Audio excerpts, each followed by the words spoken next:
آگے اللہ تعالیٰ نے مزید پردہ ہٹایا، غفلت کا پردہ انسان کی آنکھوں سے ہٹایا۔ قل، اے نبی صلی اللہ علیہ وسلم، آپ میرے بندوں سے فرما دیجئے کہ یہ جو شیطان نے جو چیزیں تمہارے دلوں میں مزین کر دی ہیں، آپ میرے بندوں سے فرما دیجئے کیا میں ان چیزوں سے بہتر تمہیں نہ بتاؤں؟ فرمایا ضرور، کیوں نہ بتائیں۔ چنانچہ اللہ نے فرمایا للذین اتقوا عند ربہم، وہ لوگ جو متقی ہیں، پرہیزگار ہیں، عورتیں لیتے ہیں لیکن نکاح کے طریقے سے، جائیداد اکٹھی کرتے ہیں حلال طریقے سے، سونے چاندی کے ڈھیر اکٹھے کرتے ہیں حلال طریقے سے، انہیں کہتے ہیں متقی لوگ۔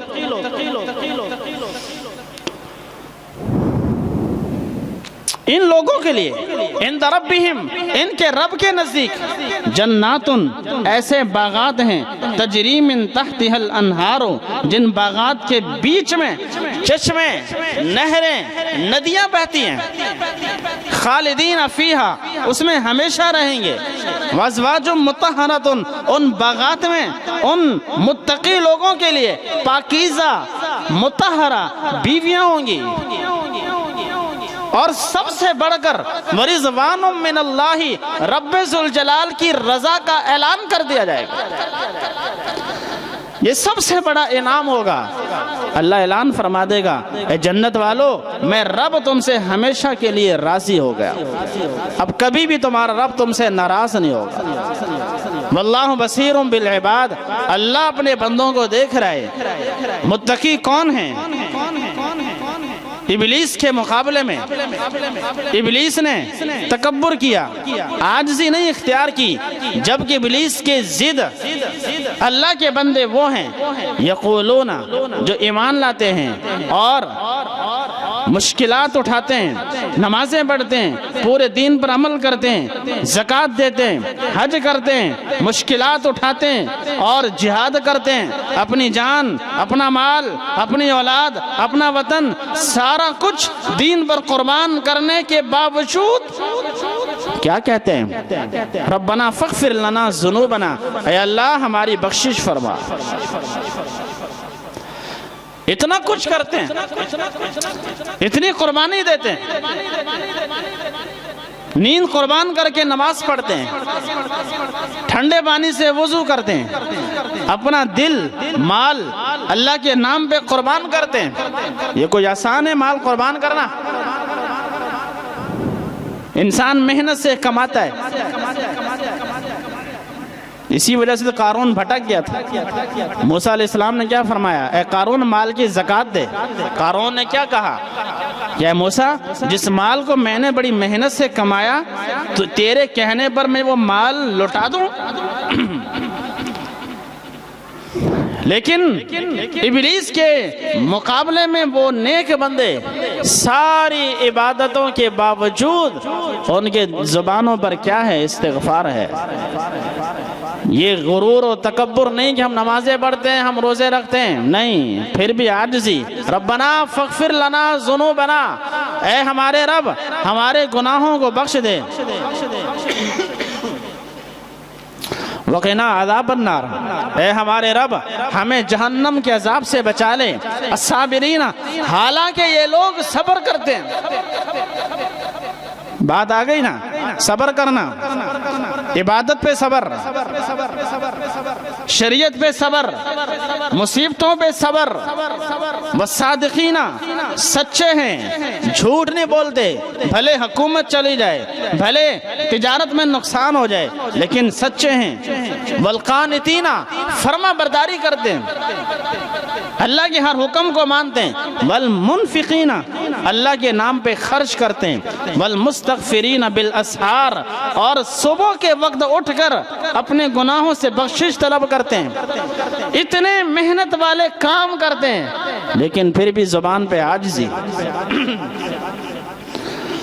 جس طرح حضرت ابراہیم علیہ السلام اور اسماعیل علیہ السلام نے بڑی محنت سے خانہ کعبہ کو تعمیر فرمایا، خانہ کعبہ کو آباد کیا، خانہ کعبہ کو بت پرستی سے پاک کیا، خانہ کعبہ کو شرک سے اور کفر سے پاک کیا، بڑی محنت کی، اور اتنا بڑا عمل کرنے کے بعد ابراہیم علیہ السلام اور اسماعیل علیہ السلام کیا دعا فرما رہے ہیں؟ عاجزی والی، ربنا وجعلنا مسلمین لک، اے رب کریم ہم نے تیرے گھر کو آباد کیا، تیرے گھر کو بسایا، تیرے گھر کو بت سے، بت پرستی سے، شرک سے، کفر سے ہم نے پاک کیا، لہٰذا ہمیں اپنا فرما بردار بندہ بنا لے۔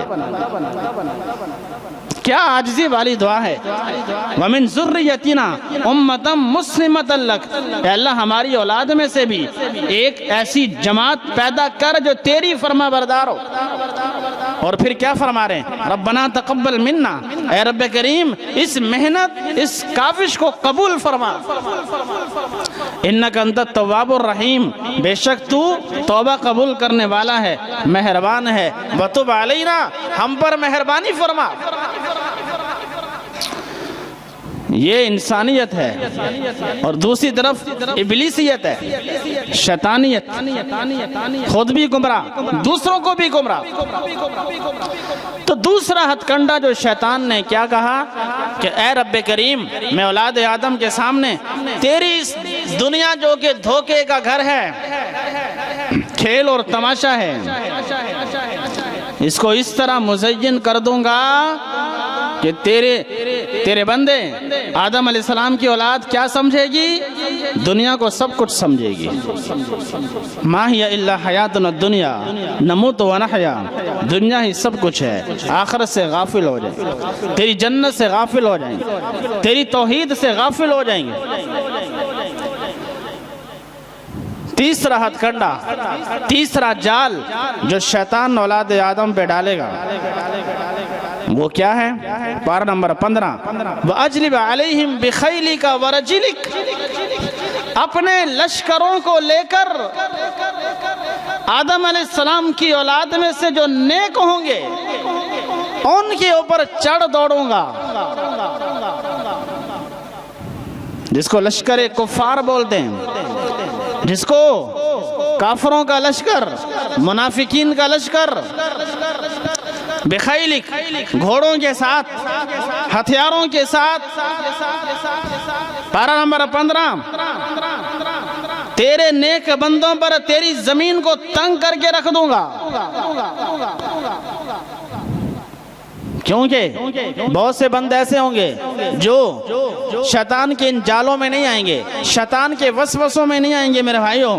بہت سے بندے ایسے ہوں گے جو شیطان دلوں میں وسوسے ڈالے گا، وہ اس میں نہیں آئیں گے۔ شیطان دنیا کو مزین کرے گا لیکن وہ بندے اس میں نہیں آئیں گے۔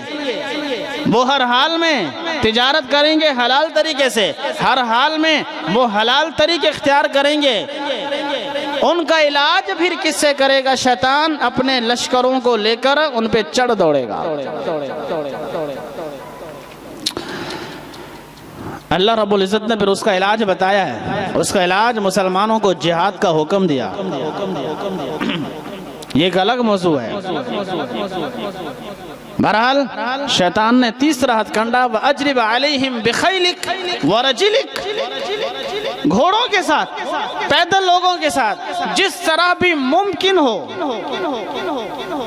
اپنے گروہ جو کہ انسانوں میں بھی ہیں، جنات میں بھی ہیں، شیطان کا گروہ، اس کو ساتھ لے کر میں اولاد آدم، نیک اولاد جو نیک بندے ہوں گے ان پر چڑھائی کر دوں گا۔ لیکن رب ذوالجلال نے اعلان فرمایا، الا ان حزب الشیطان هم الخاسرون، آگاہ ہو جاؤ، خبردار ہو جاؤ، شیطان کا گروہ جتنا بھی طاقتور ہو بالآخر ذلیل اور رسوا ہو کے رہے گا۔ یہ اللہ کا اعلان ہے، فَإِنَّ حِزْبَ اللَّهِ هُمُ الْمُفْلِحُونَ۔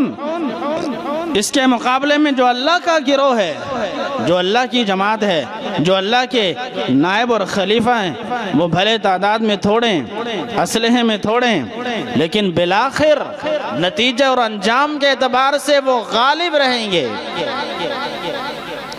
اللہ بھی ساتھ ساتھ شیطان کو جواب دے رہا۔ بہرحال یہ 3 ہتھ کنڈے شیطان نے بولا کہ میں آدم علیہ السلام کی اولاد کو گمراہ کروں۔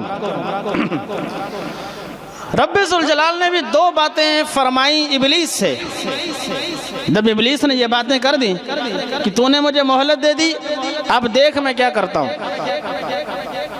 میرے بھائیو، یہ جو باتیں میں کر رہا ہوں یہ زندہ باتیں ہیں۔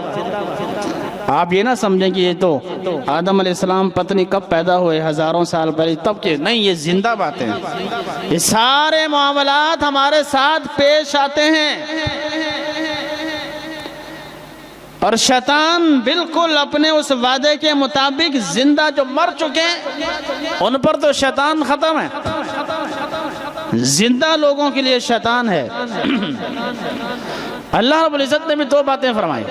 پہلی بات، اے ابلیس، ان عبادی لیس لک علیہم سلطان، جو میرے بندے ہوں گے مخلص نیک، ان پہ تیرا زور نہیں چلے گا۔